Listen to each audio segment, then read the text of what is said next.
नमस्कार, मैं हूं अनुराधा झा। आप देख रहे स्टार टीवी बिहार। देखिए, चुनावी यात्रा के दौरान अभी हम पूर्वी चंपारण जिले के मधुबन विधानसभा क्षेत्र में मौजूद है और अभी हमारे साथ खास मेहमान बातचीत करने के लिए जन सुराज से संभावित प्रत्याशी मनोज कुमार सिंह जी है। इनसे जानेंगे कि यहाँ जो धरातल पे कितना काम हुआ है, लोगों के बीच में जो वर्तमान विधायक है राणा रणधीर सिंह जो बीजेपी से विधायक है, क्या कुछ काम किए हैं, तमाम बातें जानेंगे। आपका भी और आपके दर्शकों को मेरा नमन बंदन और आने वाले छठ और दीपावली की ढेर सारी शुभकामनाएं। अभी आपका पीछे का बैकग्राउंड क्या था, राजनीति में आने के लिए कैसे सोचे, ये सब डिटेल्स में जो दर्शक है उनको बताइए। देखिए, राजनीति में आने का तो पहले से कोई ऐसा था नहीं। हम तो एक प्राइवेट लिमिटेड कंपनी में जॉब करते थे, फाइनेंस कंपनी में थे।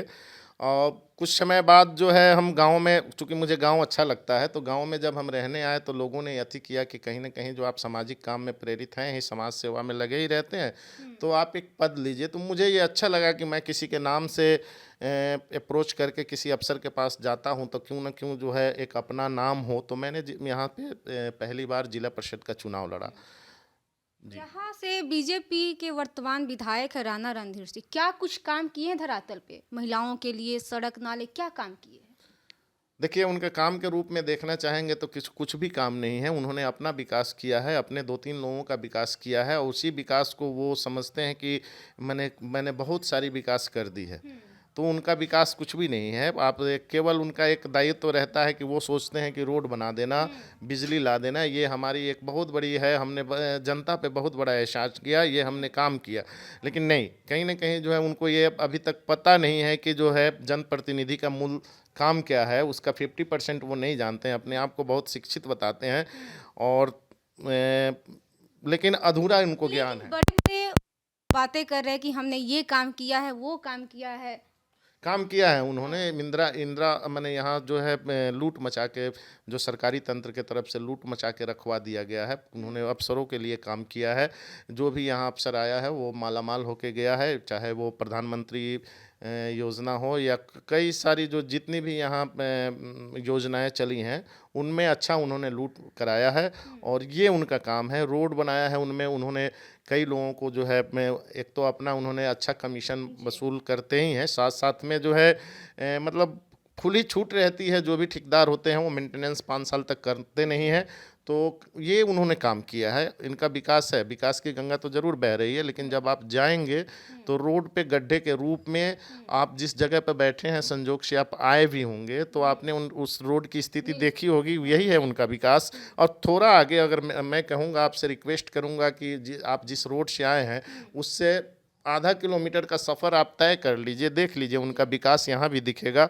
और मधुबन में जाएंगे तो उसी तरीके का विकास है। आप इधर मैंने फेनहारा में जाएंगे तो वैसे ही विकास है। इनका विकास है, इनके विकास केवल जो है कॉपी में है, कागज़ में है, कलम में है। और विश्वास भी करते हैं कि जो हम एक किताब में उतार दिए तो वही हमारी विकास हो गई। आप जन जन से मिल रहे हैं, क्या क्या समस्या देखने को मिल रहा है और क्या लग रहा है जन सुराज को कितना सपोर्ट ये मधुबन की जनता कर रही है? बिल्कुल, अभी तक जो है जनता को केवल जो है जात के नाम पे, धर्म के नाम पे या मुर्गा चावल या वोट के कुछ ठेकेदार होते थे जो यानी जाति फैक्टर। बिल्कुल कहीं ना कहीं है, वोट के ठेकेदार बना के जो है ना उनके वोट को हर गलत जगह पे दिया जाता था। तो हम लोगों ने ये ठेकेदारी प्रथा को ख़त्म करने का काम किया है। डायरेक्ट जो है जनता से संबंध बना के, जनता के डोर टू डोर जाके मैंने उनसे संपर्क किया है, उनको उनके वोट के बारे में समझाया है कि आपके वोट का क्या महत्व है। आपको जो अधिकार बाबा साहब अम्बेडकर जी ने दिया है, ये इनको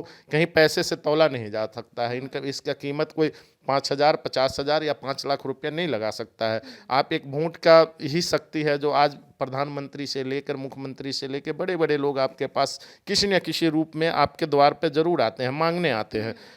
आपको देने नहीं आते हैं, मांगने आते हैं। जब आप किसी को जिताते हैं तब जाकर वो आपको कोई चीज़ देते हैं। तो आप नेताओं का कोई आपके ऊपर मतलब एहसान नहीं है। आपने उन नेताओं को जिताया है तब आपको वो रिटर्निंग कुछ रूप मैंने जो भी देते हैं, काम देते हैं। तो ये चीज़ें जो हैं जनता के बीच में समझ में आ गई है। उन्होंने जाति का और धर्म के नाम पर छोड़कर जो है उनकी जो मूलभूत समस्याएं यहाँ की हैं, पलायन, रोजगार, हर अदर प्रदेश में उनको अपना अपना रोजगार का हक मिल गया, लेकिन एक बिहार के लोगों को यहाँ की कोई भी सरकारें जो हैं ये रोजगार देने का काम नहीं किया। लोगों को यहाँ से एक मजदूर की फैक्ट्री बना दी, दूसरे जगह मजदूर को शिफ्ट जरूर किया गया, लेकिन उसी चीज़ को यहाँ शिफ्ट नहीं किया गया। जबकि आप अगर कई प्रदेशों से देखेंगे तो बिहार में जो है इंडस्ट्री बैठाना या सड़क निकालना इतना सुगम है, क्योंकि हम लोग माने धरती पे एक ऐसे जगह पे बसे हैं जहाँ की सबसे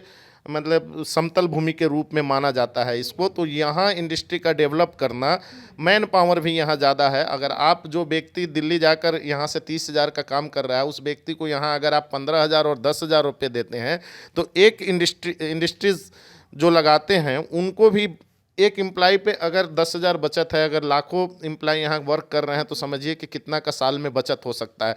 तो वो सब लोग जो हैं यहाँ नहीं आए, क्या कारण हुआ? मैन पावर यहाँ हम ही मतलब बनाने वाले भी हैं, हम ही सामान को उपयोग करने वाले भी हैं। जनसंख्या की दृष्टि से भी आप देखिएगा तो भारत में दूसरे स्थान पे हैं, जबकि अगर यहाँ से जितने लोग बाहर बस गए हैं, अगर उन लोगों को यहाँ पे बिहार में काउंट किया जाए तो हो सकता है कि हमारा जनसंख्या नंबर 1 हो जाए। तो जहाँ जनसंख्या है वहीं सामान्य उपयोग होगी, लेकिन फिर भी जो है हम लोगों को इन चीज़ों से वंचित रखा गया है और जनता इन चीज़ों से जागृत हो चुकी है। हम लोग डोर टू डोर जाके समझाए हैं।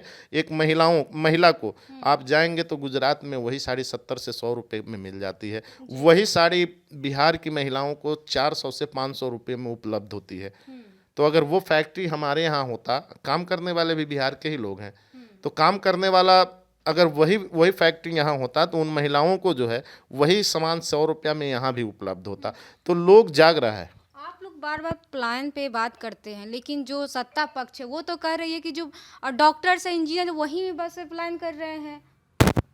सॉरी, एक बार रिपीट करेंगे? जो सत्ता पक्ष है वो तो कह रही है कि अभी दिलीप जायसवाल का बयान आया था कि जो डॉक्टर्स है, इंजीनियर है, वो पढ़ने के लिए दूसरे देश विदेश जा रहे हैं, जो मजदूर है वो तो बिहार में ही है। आप कभी पटना स्टेशन पे, रेलवे स्टेशन पे देख लीजिए, या बिहार का कोई भी रेलवे स्टेशन है उस पे जाके प्रतिदिन आप खुद जाके देख सकते हैं कि कितने लोग पलायन के दंश में। अभी जस्ट छठ आ रहा है, आप दिल्ली में देखिए, पिछले साल भी भगदड़ हुई थी, 9 बिहार के लोग मरे थे, और हर साल ऐसी घटनाएं होती हैं। तो इनको अगर दिलीप जायसवाल जी या कोई भी नेता को अगर ये नहीं दिखता है तो ये बिहार का दुर्भाग्य है। सारी पार्टी आप जन स्वराज के दामन थामे, क्या सोच के जन स्वराज के दामन था? बिल्कुल, इनका विज़न मुझे अच्छा लगा। लोगों के जो ये बिहार के लोगों की बात कर रही है, हम भी चूँकि दिल्ली में रह चुके हैं तो हमने भी देखा है कि बिहारियों के साथ किस तरीके का वहाँ जो व्यवहार होता है, किस दृष्टि से देखा जाता है। तो इन चीज़ों को पहली बार जन स्वराज या कोई एक ऐसी पार्टी है जिन्होंने देखा कि भाई बिहार के लोगों का वास्तविक क्या चीज़ है। मैं खुद की बात कहता हूँ कि हम लोग सब परिवार, मैंने जब दिल्ली में थे तो हमारी माँ यहाँ बीमार पड़ी और उनको पैरालिसिस अटैक हुआ, तो मुझे आने में इतनी कठिनाई हुई, तो हम लोग पैसा कमाने के लिए मजबूरन वहाँ गए, लेकिन कहीं ना कहीं एक तरफ से एक चीज़ को छोड़ के गए हुए थे। तो ये चीज़ें मुझे लगा कि नहीं, ये चीज़ हमारी आवाज़ है, हमारे बिहार के लोगों की आवाज़ है, हर परिवार की आवाज़ है। ये एक दिल से आवाज़ निकली कि भैया मौका है, इस मौका में आप जन स्वराज के साथ रहें। अगर आपको मधुबन के विकास के लिए रोड मैप के लिए मौके मिले तो आप क्या कीजिएगा? आपका क्या पहला काम रहेगा?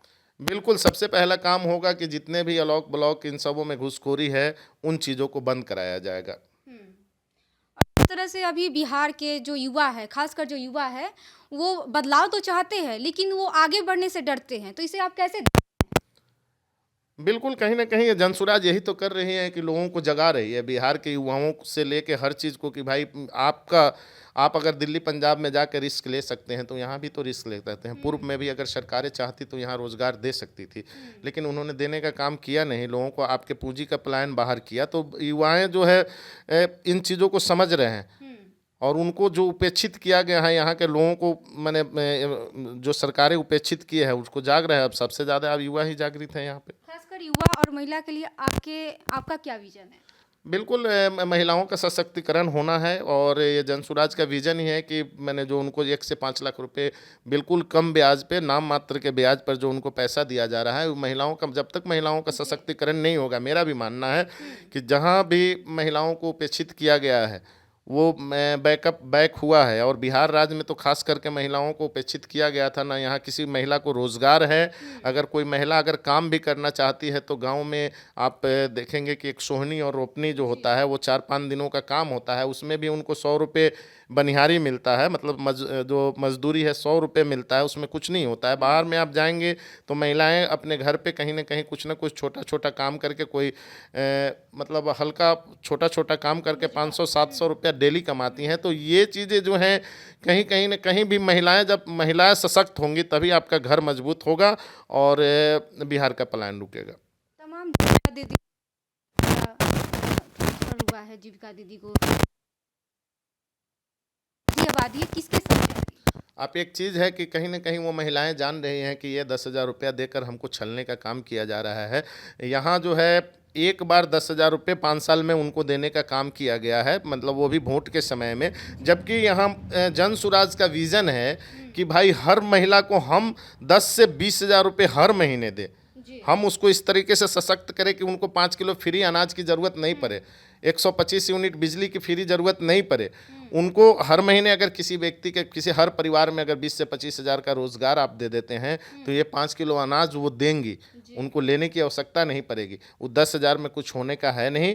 और यहाँ हम लोग जो बात कर रहे हैं हर महीने आपको 10,000 इनकम की बात कर रहे हैं, वो 10,000 रुपये आपको एक तरीके से उधार के रूप में, लोन के रूप में दिया जा रहा है, जो कल होके आपसे वसूला जाएगा, मतलब इंटरेस्ट के साथ में। हम यहाँ 10,000 रुपये हर महीने आपको रोज़गार के रूप में दे रहे हैं कि आप मजबूत होइए और खुद से मतलब अपने आप में इस टाइप का करिए कि आपका परिवार मजबूत हो। चलिए, बहुत बहुत धन्यवाद बातचीत करने के लिए। तो आप देख सकते हैं कि अभी हमारे साथ खास मेहमान बातचीत कर रहे थे, जन सुराज से संभावित प्रत्याशी मनोज कुमार सिंह जी थे और इन्होंने क्या कुछ कहा आपने साफ तौर पे सुना। इनके बातों से आप लोग कितना सहमत है, आप अपनी प्रतिक्रिया में कमेंट बॉक्स में दीजिएगा और ऐसे तमाम खबर से बने रहे हमारे साथ। बहुत बहुत धन्यवाद।